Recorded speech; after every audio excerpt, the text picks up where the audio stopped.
नमस्कार। एनम भारत में फिर एक बार आपका स्वागत है। मैं एक नया वीडियो फिर लेकर के आया हूं आप लोगों के समक्ष। अनुशासन क्या है? आज अनुशासन के बारे में हम चर्चा करेंगे कि अनुशासन क्या होता है।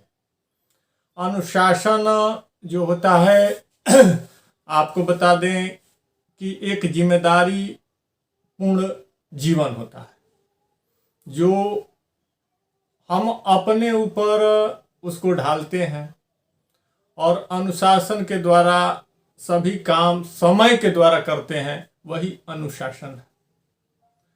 जैसे मान लेते हैं अनुशासन अगर बच्चों को नहीं दिया जाए, प्रत्येक माता पिता चाहते हैं कि हमारा बच्चा अनुशासित हो, हमारा देश अनुशासित हो, हमारे देश के जितने नागरिक हैं अनुशासित हों।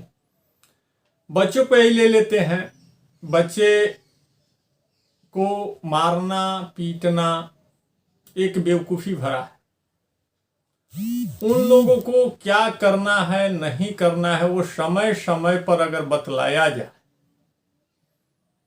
कि ये गलत है, ये सही है, ये नहीं करना चाहिए, ये करना चाहिए, वही अनुशासन है। कितने ऐसे माता पिता हैं जो अपने बच्चों को टाइम नहीं दे पाते हैं, समय से उन लोगों के साथ नहीं दे पाते हैं, बैठते नहीं हैं। और बच्चे भी इस समय जीवन की भाग दौड़ जिंदगी में इस समय एक और बात देख रहा हूं मैं कि सारे लोग जिसके जिसके पास मोबाइल है, बच्चों के पास भी मोबाइल है, माता पिता के पास भी मोबाइल है, और सारे लोग अपने अपने मोबाइल में बिजी हो जाते हैं। शाम का समय ऐसा होना चाहिए कि सारे लोग बैठ करके मीटिंग करें, आगे की योजना बनाएं, बच्चों से बातचीत करें, उसके बाद कार्य योजना को बल मिलेगा, पूरे परिवार की तरक्की मिलेगी, व्यवस्था मिलेगी। अनुशासन की कमी के वजह से ही अपराध बढ़ता है। जैसे मान लीजिए कि हम सभी लोग ये चाहते हैं कि हम अपने अनुशासन, अपनी आज़ादी के अनुसार चलें। अरे अपनी के आज़ादी के अनुसार चलोगे तो कैसे काम चलेगा भाई? अब पुलिस वाला कहे कि हम अपनी आज़ादी से चलेंगे, भारत के हर नागरिक कहें कि अपनी आज़ादी से चलेंगे, किसी माता पिता के बच्चे जो हैं वो कहें कि हम अपनी आज़ादी का मतलब क्या है? गैर जिम्मेदाराना पूर्ण रवैया अपनाना, यही आज़ादी होती है। ट्रैफिक का नियम बना है, हम कहेंगे कि गाड़ी बीच में चलाएंगे, ये अनुशासन नहीं हुआ। एक बच्चा ने अपने पिता से पूछा कि पापा ये पतंग क्यों उड़ रही है? कहा बेटा ये धागे के बल पे उड़ रही है। बच्चा ने कहा धागे तो इसको खींच रहा है। जब धागे इसको खींच रहा है तो आप कैसे कहते हैं कि पतंग धागे के बल पे उड़ रही है? पिता ने बहुत सुंदर जवाब दिया, कहा चुप रहो थोड़ी देर। उसके बाद धागे को काट दिया। धागे को जब काट दिया तो पतंग उड़ते उड़ते जाके जमीन पे गिर गया। यही रवैया हम लोगों पे लागू होता है। बिना अनुशासन के हम चलेंगे, आज नहीं तो कल जमीन पर गिरेंगे। जिम्मेदारी हमारी नहीं होगी, बिना जिम्मेदारी का काम करेंगे, और बिना जिम्मेदारी का अगर काम करेंगे तो हम सफल नहीं हो सकते। अगर हर युवाओं में, हर माता पिता के द्वारा अनुशासन अगर भरा जाता है तो अपराध की दुनिया में 95% की कमी आ सकती है। ऐसा विद्वानों ने कहा है कि 95% की कमी आ सकती है। एक ले लेते हैं, प्राकृतिक से भी कुछ सीखना चाहिए हम लोगों को। प्राकृतिक से ले लेते हैं, जैसे जिराफ को आप लोगों ने नाम सुना होगा। एक जिराफ अपने बच्चे को जन्म देती है तो खड़े खड़े जन्म देती है। उतना नॉर्मल कोख से बच्चा पैदा होता है और जमीन पे गिर जाता है। और जमीन पे जब गिरता है तो उसको चोट लगती है, फिर भी माँ उसको ठोकर मारती है, और ठोकर मारने के बाद बच्चा उठता है, फिर गिर जाता है, फिर माँ ठोकर मारती है। और इसलिए बार बार ठोकर मारती है कि बच्चा अपने पैरों पे खड़ा हो जाए।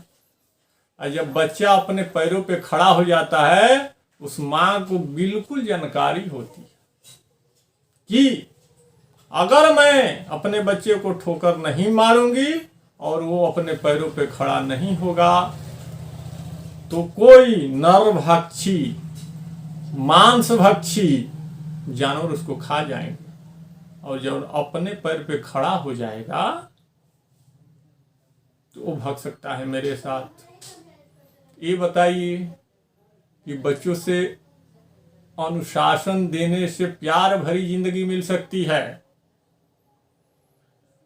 हम लोग बार बार ये सोचते हैं कि हमारा बच्चा भाई सुन नहीं रहा। इसमें माता का सबसे बड़ा दायित्व होता है, पिता का सबसे बड़ा दायित्व होता है। एक कहानी मुझे और याद आ गई। एक मुजरिम को जब जेल हो रही थी तो उन्होंने कहा कि तुम्हारी अंतिम इच्छा क्या है। मैंने कहा, जब जज ने पूछा कि तूने ऐसा काम क्यों किया, तो जज ने कहा कि इसका दंड मेरे माता पिता को मिलना चाहिए। जज ने पूछा ऐसा क्यों? कहा कि मेरी परवरिश करते समय मैंने पहली बार एक पेंसिल चुराई थी, तभी मेरे माँ बाप ने नहीं बोला। फिर 2 पेंसिल चुराई, तभी मेरे माँ बाप ने नहीं बोला। मैंने बैग का बैग गायब कर दिया, तभी मेरे माँ बाप ने ये नहीं पूछा ये कहाँ से लाते हो। आज मैं बड़े बड़े क्राइम कर रहा हूं। इसकी वजह है कि मैं आज आपके सामने पेश हुआ। इसकी जिम्मेदारी ये कहाँ सही है? बिल्कुल प्रश्न सही है कि हर प्रत्येक माता पिता को एक जिम्मेदारी पूर्ण रवैया अपने बच्चों के साथ अपनाना चाहिए। हमारा बच्चा क्या कर रहा है, नहीं कर रहा है, इस पे ध्यान देने की जरूरत है। जब तक हम अनुशासन के अनुरूप उसको नहीं ढालेंगे, अपने अनुशासन के अनुरूप नहीं रहेंगे, तब तक हमारी सफलता या हमारे बच्चे की सफलता नहीं मिलेगी। सफलता अनुशासन में निहित है।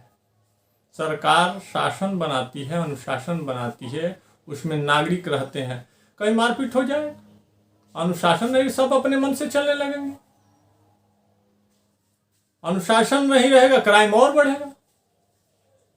तो राजदंड लगाने से क्राइम कम नहीं होती। हम लोगों का सोच विचार से ही क्राइम कम होता है। राजदंड लगाएगी, जेल बनवाएगी, लोग क्राइम करेंगे, जेल बढ़ता जाएगा। तो राजदंड लगाने से जितना दंड लगाएंगे उससे क्राइम घटने वाली नहीं है। राजदंड से क्राइम नहीं घटती। अपने अंदर से जो विचार पनपता है, और विचार को हम लोग विवेक के द्वारा जो विचार पनपता है और विवेक के अनुरूप कार्य करते हैं, उससे क्राइम घटता है, ना कि मैत्रीपूर्ण। कितने लोग कहते हैं भाई हम आजाद होना चाहते हैं। अरे कौन सी आजादी कर रहे हो भैया? रेल को अगर पटरी से उतार दिया जाए तो कहां जाएगी? उसका क्या मंजिल तय करोगे आप? रेल को पटरी से उतार दीजिए तो क्या मंजिल तय करोगे? इसलिए रेल की भी पटरी बनाई गई है कि वो अपनी मंजिल तक पहुंचेगी। इसलिए नहीं बनाई गई रेल से पटरी से उतार दो और फिर कहां जाएगी? वहीं खड़ी हो जाएगी। उसी तरह से मानव पर भी ये अनुशासन काम करता है कि हमें कहाँ जाना है, कैसे रहना है। टाइम का पाबंद होइए, अनुशासन में रहिए। देख रहे हैं इस समय बहुत ऐसे कोई अनुशासन नहीं है, कोई समय से काम नहीं करता है। हम लोग खुद समय के पाबंद होते नजर नहीं है, झूठ बोलना तमाम तरह की कोशिशें करते हैं, लेकिन नहीं, अपने अंदर भी बदलाव लाने की जरूरत है। जय हिंद, धन्यवाद।